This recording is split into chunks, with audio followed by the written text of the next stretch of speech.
Does AI do a good job with keyword suggestions or better to use something else? So it's a decent starting point, but AI pulls from the entire internet.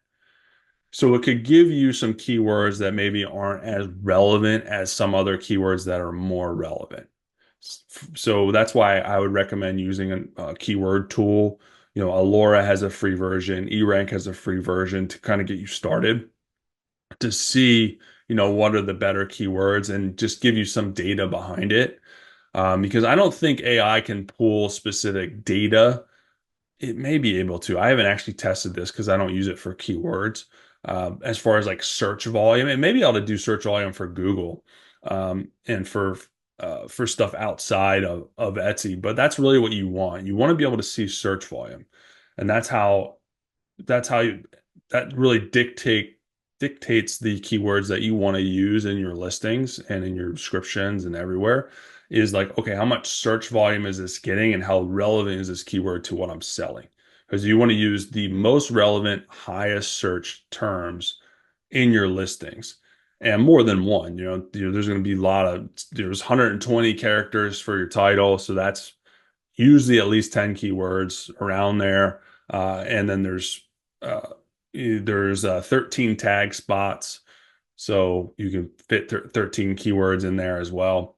By keywords, I mean in your title and tags, but you're also including keywords naturally in your descriptions. So keywords, so if you're putting, if your keyword is gold pendant necklace, right? We know that gets, I don't know, 10,000 searches. It's a little bit more broad, but we know that gets 10,000 searches, but you're naturally going to put that somewhere in your title. Maybe it's not first, maybe it is first. And then you're going to put that in your tags. You're going to have to split it up in your tags. So you have to put gold and then probably pendant necklace, or gold pendant and then necklace separate. But either way, you're including it in both.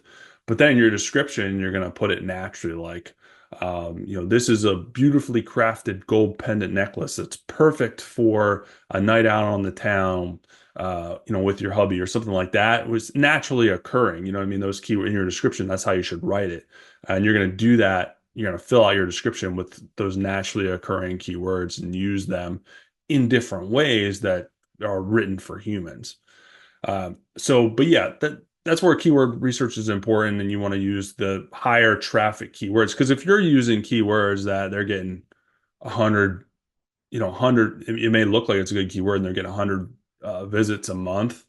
I mean, that's like a nothing burger keyword. You're not going to get any sales off that keyword. So you want to give yourself a better opportunity to get seen by using those higher traffic keywords.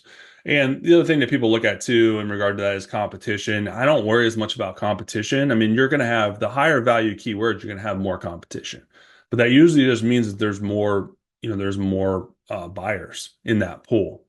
So, and that's not the only keyword that you're using. So you're just giving yourself more chances to be seen by using those higher value keywords. Sure, there's more competition, but there's also more buyers. So it kind of evens out.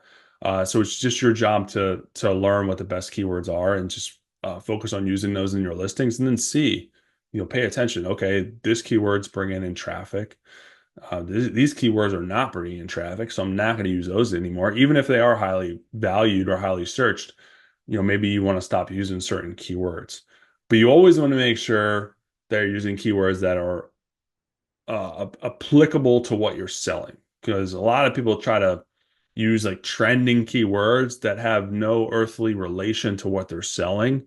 And those people aren't going to, they're not going to buy your thing. You may get a lot of traffic, you may get a lot of visits, but no one's going to buy, and it's going to tank your ranking because it's going to be shown in front of people that don't want to buy your thing.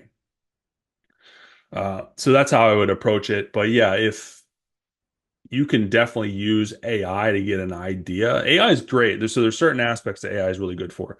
And it could give you an idea of keywords to then do further research on. AI is great for giving, like ideas for future products, future subject matter, future things that you can do, and you can really kind of drill in to give yourself some additional ideas. So I think that's one of the ways that AI is really good for. AI is good for writing descriptions if you give it the right prompt. So a lot of people say AI sucks for descriptions, but they're not giving it the right prompt. You can't just say, write me a description for a gold pendant necklace. You're gonna get a junky description that sounds like it's a robot wrote it. You have to give the most specific prompt possible to get the best answer, the best outcome. The outcomes are all related to the inputs. So you have to be specific. You have to be specific with your prompts. It's like I need a friendly and personal description, product listing description for a gold pendant necklace that has, I don't even know. This isn't my niche, but has a beveled edge with rose petals on the side. That's 14 karat gold. That's this length. And I want you to kind of break the description out into, you know, why someone should buy it, use value terminology about how it was crafted, how it was made, maybe some care instructions, break that out into specs. Another pro tip for you too is at the end of your prompt with AI is ask it, tell it, be like, ask me any follow-up questions related to this request to make sure that you're giving me a response within 95% accuracy or something like that. Let me see what that prompt is that I have. I have it saved. Here's what you add to the end of prompts that really. So ask me clarifying questions until you are 95% confident you can complete this task successfully. That alone is a game changer because even if you have a junky input, a junky ask, which I know I'm being harder on you, but it's natural. You don't know how to use AI. It's a new tool. You got to learn. I didn't know what I was doing. I'm getting better every day.